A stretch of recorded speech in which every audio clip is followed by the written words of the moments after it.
नमस्कार दोस्तों, ISPSS पाठशाला आप सभी का स्वागत है। दोस्तों, ये IGST का थर्ड पार्ट है। अगर से आपने पार्ट 1 और पार्ट 2 नहीं देखा है तो पहले आप उसको देख लीजिए, उसके बाद ये वीडियो देखिएगा, क्योंकि एक सीक्वेंस में चला आ रहा है। तो आप पहले देख लेंगे तो फिर लाइन से आपकी चीज़ें ख़त्म होती जाएंगी। तो हमने पिछले वीडियो में यहाँ तक ख़त्म कर ली थी चीज़ें, अब हम यहाँ से स्टार्ट करेंगे।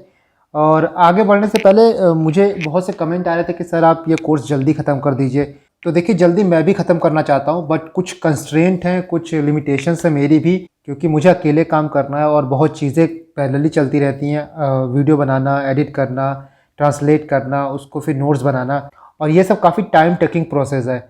मतलब सामने आपको जितना सिंपल लग रहा होगा, इसके पीछे जो प्रोसेस है उतना ही कॉम्प्लेक्स है। सो इन सब चीज़ों में थोड़ा टाइम लग रहा है, बट मैं पूरी कोशिश करूँगा कि इस मंथ के एंड तक आपका ख़त्म कर दूँ, ताकि आपके पास रिवीजन के लिए टाइम रहे। और सिर्फ आपको यही नहीं पढ़ना है ना, आप इसके साथ GS पढ़ते जाइए। इसीलिए मैं वीडियो की लेंथ छोटी रख रहा हूँ, ताकि आपको पूरा टाइम यही नहीं देना पड़े। आप अपना काम करते रहिए, बाकी 20-25 मिनट का वीडियो देख लीजिए। क्योंकि देखिए, इस वक्त आपका करंट अफेयर का जो पोर्शन है, मान लीजिए हम मानते हैं कि 30% करंट अफेयर आता है, तो 70% जो है आपका स्टैटिक सब्जेक्ट भी तो आता है। तो आप उसी हिसाब से चीज़ों को डिवाइड करिए। स्टैटिक पे आप 70% फोकस करिए, करंट पे आप 30% फोकस करिए। पूरा फोकस अगर आप करंट पे रहेगा तो आपका स्टैटिक अच्छे से नहीं हो पाएगा। और इस वक्त जो आपका पढ़ा हुआ चीज़ें हैं स्टैटिक में, वो रिवाइज करना काफ़ी इंपॉर्टेंट है। तो उसको आप रिवाइज करते जाइए, साथ में आप इसको पढ़ते जाइए जैसा मैं पढ़ा रहा हूँ। और जैसा मैं पढ़ा रहा हूँ, जितना पिन पॉइंटेड चीज़ें मैं करा रहा हूँ, आपको सिर्फ 1-2 बार चीज़ें रिवाइज करनी होंगी, चीज़ें आपको याद आ जाएंगी। और जो मैं ब्लैंक पेपर में रखता हूँ, उसका एक मेन रीज़न ये भी है कि जब आप PDF को बाद में रिवाइज करेंगे तो आपको पूरा टेक्स्ट रिवाइज नहीं करना पड़ेगा। आप वो जो ब्लैंक पोर्शन है सिर्फ उसी को रिवाइज करके चले जाएंगे ना, तब भी आपकी पूरी की पूरी चीज़ें रिवाइज हो जाएंगी। तो ये सब चीज़ें ट्राइड एंड टेस्टेड है, जो कि एग्जाम में फ़ायदा करता है। क्योंकि एग्जाम में देखिए, कीवर्ड याद आना चाहिए। अगर आपको कीवर्ड याद आ जाएगा तो आप चीज़ें आराम से सॉल्व कर लेंगे। तो आई होप आपको चीज़ें समझ में आ रही होंगी। तो चलिए इस वीडियो में हम आगे बढ़ते हैं। नेक्स्ट देखिए, स्वच्छ सर्वेक्षण 2021। तो ये महुआ द्वारा कंडक्ट किया जाता है। महुआ मतलब ministry of housing and urban affair. ये आपका स्वच्छ भारत अभियान का पार्ट है। और आपका स्वच्छ सर्वेक्षण का पहला सर्वे जो हुआ था वो 2016 में हुआ था। इस सर्वे में बेसिकली पॉपुलेशन वाइज सिटीज को डिवाइड किया गया है। कुछ सिटी 1 लाख से प्लस पॉपुलेशन की, तो उनकी रैंकिंग अलग है। 1 से 10 लाख की रैंकिंग अलग है। 10 से प्लस वाले की रैंकिंग अलग है। तो अलग अलग कैटेगरी की रैंकिंग है। तो अगर से 1 लाख प्लस की बात करें तो उसमें सबसे क्लीनेस्ट सिटी आपका इंदौर है पहले नंबर पे। दूसरे नंबर पे आपका सूरत हो गया। इंदौर जो है वो 5वीं बार टॉप कर रहा है। अगर से 1 लाख से कम की बात करें तो वीता जो महाराष्ट्र का है वो टॉप किया है। टॉप 10 सिटीज की बात करें जिनकी पॉपुलेशन 1 से 10 लाख के बीच में है, तो दिल्ली फर्स्ट पे है, अंबिकापुर सेकंड पे है, तिरुपति थर्ड पे है और नोएडा आपका फोर्थ पे है। 10 लाख प्लस पॉपुलेशन में टॉप 20 में 2 सिटीज आपकी यूपी से हैं। पहला आपका लखनऊ हो गया जिसकी रैंक 12th है, और दूसरा आपका गाजियाबाद हो गया जिसकी रैंक 18th है। बाकी और सिटी की बात करें यूपी की, जो कि टॉप 20 में नहीं है, बट उनकी रैंकिंग क्या क्या है तो देख लीजिए एक बार। कानपुर की 21वीं है, आगरा की 24 है, प्रयागराज की 26 है, मेरठ की 27 है और वाराणसी की 30 है। नेक्स्ट हम बात करें तो टॉप 3 स्टेट जिनमें 100 से कम लोकल बॉडीज हैं, उनकी रैंकिंग। तो झारखंड पहले नंबर पे है, हरियाणा दूसरे पे है और गोवा आपका तीसरे पे है। टॉप 10 बड़े स्टेट जहां पे 100 से ज्यादा लोकल बॉडी हैं, तो छत्तीसगढ़ आपका पहले नंबर पे है, महाराष्ट्र दूसरे नंबर पे है, MP आपका तीसरे नंबर पे है, और यूपी की रैंकिंग जो है वो 6 है। बेसिकली आप पहला याद कर लीजिए और यूपी की याद कर लीजिए, बाकी दूसरा तीसरा याद नहीं करेंगे तो चलेगा, बट यूपी की रैंक आप याद करिए। गंगानगर की रैंकिंग देखते हैं। गंगानगर मतलब वो नगर जो कि गंगा के किनारे स्थित है। उसमें जो 1 लाख प्लस पॉपुलेशन वाले सिटीज हैं उनकी रैंकिंग देखते हैं। तो वाराणसी जो है पहले नंबर पे है और मुंगेर जो है आपका दूसरे नंबर पे है। बाकी आपका 1 लाख कम से सिटी वाले का देखते हैं तो कन्नौज आपका पहले नंबर पे है। कुछ और सिटीज की बात करें तो सबसे साफ मेगा सिटी कौन सा है तो अहमदाबाद। मेगा सिटी मतलब 40 लाख प्लस पॉपुलेशन वाले। इसके बाद सबसे साफ बिग सिटी कौन सा है तो नवी मुंबई, और मीडियम सिटी में नोएडा। सबसे साफ कैपिटल कौन सा है तो गांधीनगर, और सबसे साफ कैंटोनमेंट एरिया कौन सा है तो अहमदाबाद में पहला नंबर है और मेरठ का दूसरा नंबर है। एक नई परफॉर्मेंस कैटेगरी बनाई जिसका नाम है प्रेरक दौड़ सम्मान, जिसके अंदर 5 सिटीज को प्लेटिनम कैटेगरी सिटी बोला गया। तो कौन कौन सी 5 सिटीज हैं आपकी देख लीजिए। इंदौर, सूरत, नवी मुंबई, न्यू दिल्ली, तिरुपति। इनको दिव्य कैटेगरी या फिर प्लेटिनम कैटेगरी में रखा गया है। नेक्स्ट देखिए आप तो पूर्वांचल एक्सप्रेस। तो पूर्वांचल एक्सप्रेस को मैंने अपने यूपी के करंट अफेयर में कवर किया है, तो वहां से जाकर उसको देख सकते हैं। नेक्स्ट आपका स्मार्ट पुलिसिंग इंडेक्स 2021। ये किसके द्वारा पब्लिश किया जाता है तो इंडियन पुलिस फाउंडेशन, और इसका फर्स्ट एडिशन है जो कि 1 से 10 के बीच में स्कोर करता है डिफरेंट स्टेट को। तो सबसे लोएस्ट स्कोर किसका है बिहार का है, और सेकंड लो आपका यूपी का है। आंध्र प्रदेश की पुलिस सबसे ज्यादा सक्षम मानी गई है, तो आंध्र प्रदेश की पुलिस जो है वो स्मार्ट पुलिसिंग इंडेक्स में पहले नंबर पे है, टॉप पे है। नेक्स्ट आपका है एक योजना जो है एक PM पोषण योजना। पोषण का फुल फॉर्म देखिए तो है पोषण शक्ति निर्माण। ये मार पीट के बनाया गया है, तो पोषण तो पूरा यहीं पे आ जा रहा है, फिर भी यहाँ पे पोषण, तो यहाँ पे आप देख लीजिए PO से पोषण हो जाएगा, SHA से शक्ति और N से आपका निर्माण, तो पोषण शक्ति निर्माण। ये योजना बेसिकली क्या है, तो जो स्कूल में मिड डे मील चलता था प्रोग्राम, उसी को बेसिकली रीनेम कर दिया गया है, तो यही है मिड डे मील के प्रोग्राम का नया नाम है पोषण योजना। ये आपका 2021-22 से लेकर 2025-26 तक इम्प्लीमेंट किया जाएगा, मतलब 5 साल तक। ये एक सेंट्रली स्पॉन्सर्ड स्कीम है और इसमें 1 से लेकर 8 क्लास के बच्चों तक उनको गरम गरम खाना मिलेगा स्कूल में, ताकि वो बेसिकली ये इसलिए है ना कि वो स्कूल जाएं, खाने के लिए ही स्कूल जाए। पोषण देना, नरिशमेंट देना तो एक पहलू है ही, साथ में ये इंश्योर करना भी है कि वो ड्रॉप आउट ना करें और स्कूल जाएं, इसलिए ये मिड डे मील प्रोग्राम और आपका पोषण योजना टाइप का योजना गवर्नमेंट द्वारा चलाई जाती है। इसके बाद देखिए आप, तो नेक्स्ट आपका स्टेट फूड सेफ्टी इंडेक्स। यहाँ आपका ये नहीं होगा, यहाँ पे फसाई होगा, यहाँ फसाई कर सकते हैं। तो ये इंडेक्स आपका फसाई द्वारा किया जाता है। ये आपका 3rd एडिशन है, पहला एडिशन 2019 में आया था, फर्स्ट एडिशन था वो। इसमें टोटल 36 स्टेट और यूटी को इंक्लूड किया गया है। जो टॉप 3 बड़े स्टेट है उनकी रैंकिंग क्या है, तो गुजरात को 72 पॉइंट मिला है, टॉप पे है। केरला आपका दूसरे नंबर पे है, तमिलनाडु आपका तीसरे नंबर पे। सबसे बॉटम का कौन सा स्टेट है, तो बिहार है। यहाँ पे अगर से स्मॉल स्टेट की बात करें तो स्मॉल स्टेट की रैंकिंग आपकी गोवा पहले पे है, मेघालय उसके बाद, और उसके बाद मणिपुर है। और स्मॉल स्टेट में बॉटम स्टेट कौन सा है, तो मिजोरम है। यूटी के टॉप 3 यूटी की बात करें तो पहले पे जम्मू कश्मीर है, दूसरे पे अंडमान निकोबार है और तीसरे पे आपका दिल्ली है। और बॉट कौन सा है, तो लक्षद्वीप है। यूपी की रैंक की बात करें तो यूपी आपका बिग स्टेट में आता है और उसमें इसकी रैंकिंग 5th है और इसको टोटल कितने पॉइंट मिले हैं, 59 पॉइंट मिले हैं। नेक्स्ट आप देखिए, तो रेल कौशल विकास योजना। जैसा हम जानते हैं कि एक योजना पहले ही चल रही है कि प्रधानमंत्री कौशल विकास योजना, तो उसी के अंदर उसी का एक सब पार्ट है रेल कौशल विकास योजना। इससे बेसिकली जो यूथ है उनको ट्रेनिंग देना है, ताकि जो रेलवे को रिक्वायर्ड स्किल्स सेट चाहिए वो उनमें इम्पार्ट की जा सके। तो इसका मैंडेट क्या है, training to youth with skill relevant to railways. इस योजना का टारगेट है कि 3 साल में 50,000 यूथ को ट्रेन कर देगा और ये ट्रेनिंग बेसिकली 4 ट्रेड में देगा, इलेक्ट्रीशियन, वेल्डर, मशीनिस्ट और फिटर। बेसिकली ट्रेनिंग जो है वो 100 घंटे की ट्रेनिंग होगी। और अगर प्रधानमंत्री कौशल विकास योजना की बात करें तो ये 2015 में आई थी और ये किस मिनिस्ट्री के अंदर आती है, तो ministry of skill development and entrepreneurship. Rail कौशल विकास योजना की अगर से बात करें तो इसमें 18 से लेकर 35 साल तक के युवा जो है वही एलिजिबल है इसमें पार्ट लेने के लिए। नेक्स्ट आप देखिए, तो क्राइम इन इंडिया रिपोर्ट जो है इसमें सिंपल है कि बेटा NCRB निकालता है, ज़्यादा इसमें कुछ है नहीं कि कितने परसेंटेज क्राइम बढ़े घटे, ये नहीं पूछता है। तो सिंपल याद रखिए कि NCRB निकालता है क्राइम इन इंडिया रिपोर्ट 2020। इसके बाद देखिए स्वच्छ सर्वेक्षण ग्रामीण 2021, ये किसके द्वारा किया जाता है, तो जल शक्ति मिनिस्ट्री द्वारा लॉन्च किया गया है। इसका मेन मोटिव क्या है, तो ODF प्लस विलेजेस हैं उनके नंबर्स को बढ़ाना है। इस सर्वेक्षण में 698 डिस्ट्रिक्ट से 17,475 गाँवों को कवर किया गया है। इतना इंपॉर्टेंट है। बेसिकली ज्यादा इंपॉर्टेंट ये है कि किस मिनिस्ट्री द्वारा लॉन्च किया गया है, तो जल शक्ति मिनिस्ट्री द्वारा लॉन्च किया गया है, आप याद रखिएगा। और जो अर्बन होता है यहाँ पे वो ministry of housing and urban affair द्वारा लॉन्च किया जाता है, याद रखिएगा। ग्रामीण वाला जल शक्ति मिनिस्ट्री और अर्बन वाला ministry of housing and urban affairs. इसके बाद आपका एक कैंपेन है जिसका नाम है सुजलम कैंपेन। ये जो आज़ादी का अमृत महोत्सव है उसके परिप्रेक्ष्य में लॉन्च किया गया है। ये भी आपका जल शक्ति मिनिस्ट्री जो है लॉन्च की है और बेसिकली इसका मैंडेट भी वही है कि ODF प्लस विलेज बनाना और जो शोक पीठ है उनको क्रिएट करना, जो टॉयलेट टूट टाट गए हैं उनको ठीक करना। तो इस कैंपेन में बेसिकली यही काम है। एक पॉइंट आप याद रखिए कि इंदौर जो है वो इंडिया की पहली वाटर प्लस सिटी बन गया है। ये पिछले साल न्यूज में था काफी, तो इसको याद रखिएगा। नेक्स्ट आपका है NIRF रैंकिंग, इंडिया रैंकिंग 2021। तो NIRF का फुल फॉर्म आपका है नेशनल इंस्टीट्यूट रैंकिंग फ्रेमवर्क। ये एजुकेशन मिनिस्ट्री द्वारा रिलीज किया जाता है और अभी जो रिलीज किया गया है वो इसका 6th एडिशन था। पहला एडिशन आपका 2015 में आया था। ये इंस्टीट्यूट को 5 पैरामीटर पे जज करता है। पहला आपका हो गया टीचिंग लर्निंग एंड रिसोर्सेज, दूसरा आपका हो गया रिसर्च एंड प्रोफेशनल प्रैक्टिसेस, तीसरा आपका हो गया ग्रेजुएशन आउटकम, फोर्थ वन आपका हो गया आउटरीच एंड इंक्लूसिविटी और आपका लास्ट है पीयर परसेप्शन। इस रैंकिंग में आपका यूनिवर्सिटी, कॉलेज, चाहे टेक्निकल यूनिवर्सिटीज हो गई, इंजीनियरिंग, लॉ, डेंटल, सबको कवर किया जाता है। तो सब में ओवरऑल टॉप 3 कौन कौन से हैं, तो पहला IIT मद्रास हो गया, दूसरा ISC बेंगलोर हो गया और तीसरा आपका हो गया IIT बॉम्बे। अगर हम यूपी की बात करें तो यूपी के जो 2 इंस्टीट्यूट जो टॉप 10 में है वो है IIT कानपुर जो कि 5वें नंबर पे है और BHU आपका 10वें नंबर पे है। यूनिवर्सिटी कैटेगरी की बात करें तो पहले नंबर पे आपका ISC बेंगलोर है फर्स्ट और BHU आपका 3rd है। अगर इंजीनियरिंग की बात करें कि इंजीनियरिंग कॉलेज में टॉप कौन है, तो IIT मद्रास पहले नंबर पे है, दूसरे नंबर पे आपका IIT दिल्ली है। मैनेजमेंट की बात करें तो IIM अहमदाबाद जो है पहले नंबर पे है और कॉलेजेस की बात करें तो मिरिंडा हाउस जो है वो पहले नंबर पे। मिरिंडा हाउस जो है वो लगातार 5वीं बार पहले नंबर पे आ रहा है कॉलेज कैटेगरी में। नेक्स्ट आपका है करबी आंगलोंग एग्रीमेंट। तो करबी आंगलोंग क्या है, तो ये आसाम के डिस्ट्रिक्ट हैं और बेसिकली इस डिस्ट्रिक्ट में काफ़ी ट्राइब रहते हैं। जैसे देख सकते हैं Karbi tribe, Dimasa tribe, Bodo, Kuki, Garo, Man, Rengma tribe, तो ये डिफरेंट ट्राइब्स रहते हैं। तो इसीलिए सिंपल सी बात है कि जहाँ डिफरेंट ट्राइब्स रहेंगे वहाँ पे टसल तो होगा ही। तो यहाँ पे जो कर्बी लोग हैं वो चाहते हैं उनको एक अलग स्टेट मिल जाए। तो यही चीज़ की सारी फसाद है। इसी फसाद को लेकर कर्बी लोग भी हथियार उठा लिए थे, एक्सट्रीमिस्ट बन गए थे। आप कह सकते हैं कि एक विद्रोही ग्रुप बना लिए थे, जिनकी बेसिकली स्टेट में लड़ाई होती रहती थी और सेंटर और स्टेट को काफी प्रॉब्लम होती थी। तो इसी चीज को सॉल्व करने के लिए 4 सितंबर 2021 को एक ट्राई पार्टी एग्रीमेंट हुआ है, जिस एग्रीमेंट में आपका 3 पार्टी पार्ट लिए हैं।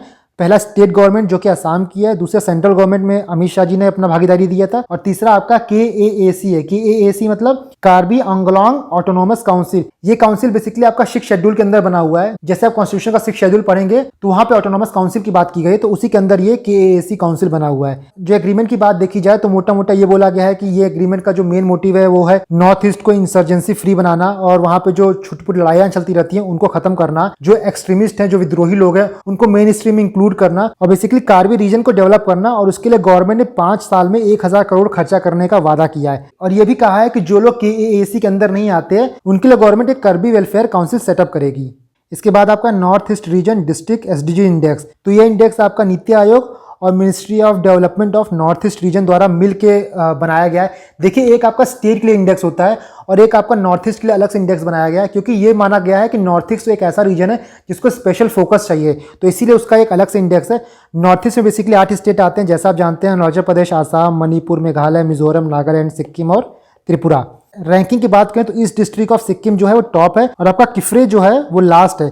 किफरे आपका बेसिकली नागालैंड में, त्रिपुरा में नहीं है, वो नागालैंड में। तो किफरे डिस्ट्रिक्ट जो है लास्ट है और ईस्ट डिस्ट्रिक्ट ऑफ सिक्किम जो है वो टॉप पे है। नेक्स्ट हम देखें तो सिक्किम और त्रिपुरा जो हैं इनके सारे डिस्ट्रिक्ट जो है वो फ्रंट रनर में। जैसा आप जानते हो कि अलग अलग कैटेगरी है, फ्रंट रनर, अचीवर, परफॉर्मर। तो उसमें से जो सिक्किम और त्रिपुरा के सारे डिस्ट्रिक्ट जो हैं वो फ्रंट रनर कैटेगरी में है। इसके बाद आप एक पॉइंट और याद रख लीजिए कि सिक्किम का जो स्टेट वो है कॉपर महसीर। कॉपर महसीर को कैटली भी कहते हैं, और कैटली जो है वो IUCN के अंदर एंडेंजर्ड फिश है। ये छोटा सा एक इन्फॉर्मेशन है, इसको आप याद रखिएगा। नेक्स्ट आपका है national mission on edible oil, oil pump. जैसा आपको पता होगा कि इंडिया जो है वो नेट इंपोर्टर ऑफ ऑयल है, और इंडिया में जो ऑयल है मैक्सिमम मलेशिया और आपका फिलीपींस वाले एरिया से आता है। तो इसको कम करने के लिए, इसको खत्म करने के लिए, इंपोर्ट का जो भार है उसको खत्म करने के लिए गवर्नमेंट ने ये मिशन चलाया है, और ये सेंट्रली स्पॉन्सर्ड स्कीम है, जिसमें ये बोला गया है कि पाम ऑयल के लिए 2025-26 तक 6.5 लाख हेक्टेयर मोर लैंड देंगे, जहां बेसिकली पाम की खेती अच्छे से हो सके, और जो इंपोर्ट डिपेंडेंट है हमारा कंट्री पाम ऑयल पे वो थोड़ा कम हो सके।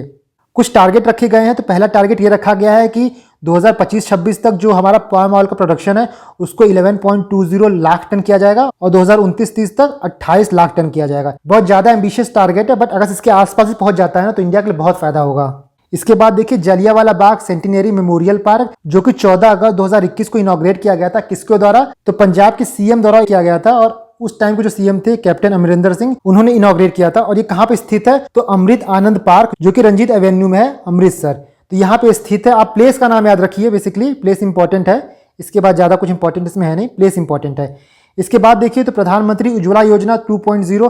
देखिए 2 योजना है, एक उजाला योजना है, एक उज्ज्वला है। उजाला जो है वो LED बल्ब से रिलेटेड है, और उज्ज्वला जो है वो आपका LPG से रिलेटेड है। ये स्कीम पहली बार स्टार्ट की गई थी आपकी 1 मई 2016 को बलिया UP से। इस स्कीम में बेसिकली फ्री LPG कनेक्शन देने की बात की गई है, और 8 करोड़वां जो कनेक्शन है वो मोदी जी ने औरंगाबाद में दिया था, महाराष्ट्र में जो है। प्रधानमंत्री उज्ज्वला योजना 2.0 जो है वो आपका महोबा डिस्ट्रिक्ट से स्टार्ट होगा, और इसमें कुछ खास नहीं, वही सेम है। जो लोग 1.0 में छूट गए थे उनको कवर करना है। इसके बाद देखिए शून्य कैंपेन है। शून्य कैंपेन आपका नीति आयोग द्वारा स्टार्ट किया गया है, और इस कैंपेन का बेसिकली मोटिव क्या है? तो जीरो एमिशन व्हीकल को प्रमोट करना, ताकि इमिशन कम हो एनवायरनमेंट के लिए, क्लाइमेट चेंज के लिए। तो यही कैंपेन है शून्य कैंपेन। शून्य मतलब जीरो, जीरो मतलब जीरो एमिशन। इसके बाद एक इंपॉर्टेंट पॉइंट है, इसको बस आप सिंपली याद रखिएगा कि पार्लियामेंट ने एक बिल पास किया है, the central university amendment bill 2021, जिसके अंतर्गत लद्दाख में एक सेंट्रल यूनिवर्सिटी बनाई जाएगी, और उस यूनिवर्सिटी का नाम क्या होगा? तो सिंधु सेंट्रल यूनिवर्सिटी। और ये इंडिया की पहली यूनिवर्सिटी है जिसका नाम एक रिवर के ऊपर है। तो सिंपल याद रखिएगा आप कि लद्दाख में सेंट्रल यूनिवर्सिटी आने वाली है, जिसका नाम है सिंधु सेंट्रल यूनिवर्सिटी। इसके बाद वर्ल्ड का हाईएस्ट मोटरेबल रोड कहाँ पे है? तो उमलिंगला पास पे है, जो कि 19,300 फीट पे स्थित है। और ये रोड जो है वो BRO द्वारा बनाई गई है अंडर प्रोजेक्ट हिमांग। इस रोड की लंबाई कितनी है? तो 52 किलोमीटर। आप याद रखिएगा, बहुत लोगों को लगता है खारदुंगला पास जो है वहां पे इंडिया की हाईएस्ट मोटरेबल रोड है, तो वो नहीं है, वो तो टॉप 10 में भी नहीं आता है। आपका इंडिया का ही सिर्फ नहीं, वर्ल्ड का हाईएस्ट मोटरेबल रोड कहाँ पे है? तो उमलिंगला पास। इसके बाद आप देखिए तो ई रूपी आपका एनपीसीआई द्वारा लॉन्च किया गया है। एक याद रखिएगा, ई रूपी जो है आपका कोई डिजिटल करेंसी नहीं है। बहुत लोग को लगता है कि डिजिटल करेंसी है, बेसिकली ये क्या है, डिजिटल पेमेंट सॉल्यूशन है। पेमेंट करने के लिए एक ऑल्टरनेटिव आपको मिलता है। इसमें क्या होगा कि आप कुछ सामान लोगे तो आपको क्यूआर कोड मिलेगा और उस क्यूआर कोड से सिंपली आप स्कैन करके पेमेंट कर सकते हो। ये वन टाइम कोड रहेगा, ऐसा नहीं कि एक ही कोड बार बार यूज करोगे, ये वन टाइम कोड रहेगा। इससे क्या होगा कि कॉन्टैक्टलेस हो गया, cashless mode of payment promote होगा। इसके बाद आपका मिनिस्ट्री ऑफ कोऑपरेशन, तो एक नया मिनिस्ट्री का गठन किया गया है जिसका नाम है मिनिस्ट्री ऑफ कोऑपरेशन। इसका हेड कौन होगा, तो अमित शाह जो है वो हेड होंगे, बाकी बीएल वर्मा जो है वो असिस्ट करेंगे अमित शाह को, वो आपके हैं minister of state of cooperation. इसका मैंडेट क्या है, basically to promote and strengthen cooperative movement. Next आपका देखिए तो आईशे है। आईशे क्या है, all India survey on higher education. ये survey basically ministry of education द्वारा किया जाता है और इस सर्वे में बेसिकली देखा जाता है total enrolment ratio, gross enrolment ratio. तो टोटल एनरोलमेंट रेशियो जो हायर एजुकेशन में है वो कुछ बढ़ा है। पिछले साल तक 3.74 करोड़ था जो कि 3.04% बढ़ा है और 2019-20 में कितना हो गया, 3.85 करोड़। टोटल एनरोलमेंट में यूपी जो है वो टॉप करता है हायर एजुकेशन में। इसके बाद जीईआर की बात करें तो ग्रॉस एनरोलमेंट रेशियो, ये भी काफी थोड़ा इंक्रीज हुआ है, शायद 0.8% इंक्रीज हुआ है। इसको एक बार आप चेक कर लीजिएगा, बट आई थिंक 0.8% ही है। नेक्स्ट आपका है सीओ वाटर मैंडेट। तो ये यूएन सेक्रेटरी जनरल और यूएन ग्लोबल कॉम्पैक्ट का एक इनिशिएटिव है और इसमें एनटीपीसी जो है वो लार्जेस्ट सिग्नेटरी बन गया है आपका सीओ वाटर मैंडेट का। याद रखिएगा सिंपली आप कि सीओ वाटर मैंडेट किसका इनिशिएटिव है, तो यूएन सेक्रेटरी जनरल और यूएन ग्लोबल कॉम्पैक्ट का, और एनटीपीसी जो है वो लार्जेस्ट सिग्नेटरी बन गया है। देखिए जो एग्जाम के लिए इंपॉर्टेंट पॉइंट है ना, मैं सिर्फ वो की पॉइंट करा रहा हूं, जो कि पूरा कहानी पढ़ने की कोई जरूरत नहीं है। जहां से क्वेश्चन आएगा मैं सिर्फ वही बता रहा हूं और आप सिर्फ इतना ही पढ़िएगा, इससे ज्यादा आपको इस बुक में पढ़ने की जरूरत नहीं होगी।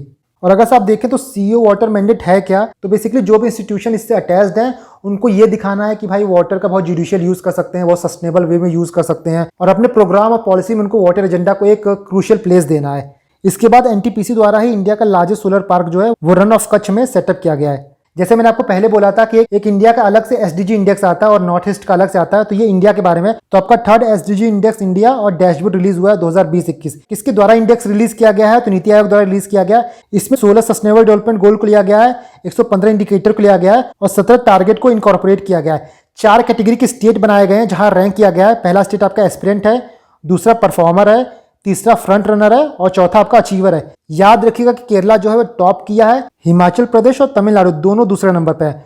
बॉटम की बात करें तो बिहार जो है सबसे नीचे 28 उसकी रैंक है, झारखंड जो है उसकी 27 रैंक है। यूपी की बात करें तो यूपी का जो नंबर, जो स्कोर यूपी को मिला है वो 60 मिला है और 60 स्कोर होने की वजह से वो एक परफॉर्मर स्टेट है।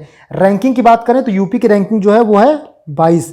यूपी की रैंकिंग आपकी 22 है और वो परफॉर्मर कैटेगरी के स्टेट में आता है। अगर पूछेगा कि यूपी किस कैटेगरी में आता है तो याद रखिएगा कि यूपी जो है परफॉर्मर है। वैसे एक बार पूछ चुका है शायद ये, लेकिन फिर भी आप याद रखिएगा। यूटी की बात करें तो यूटी में चंडीगढ़ ने टॉप किया है। नेक्स्ट आप देखिए तो कैबिनेट ने मंजूरी दे दी है national mission on use of biomass in thermal power plant. Basically जो आपके बायोमास होते हैं उनके छोटे छोटे पैलेट्स बनाए जाएंगे और उसको कोल बेस्ड पावर प्लांट में यूज किया जाएगा, कोयले की जगह उसको यूज किया जाएगा, जिससे ये होगा कि हमारा CO2 का एमिशन कम होगा और जो कोल की डिमांड है उसमें भी थोड़ी कमी आएगी। तो बेसिकली आप छोटी सी बात याद रखिएगा कि कोल बेस्ड पावर प्लांट में क्या यूज होने की बात हो रही है, तो बायोमास यूज होने की बात हो रही है या फिर बायोमास पैलेट।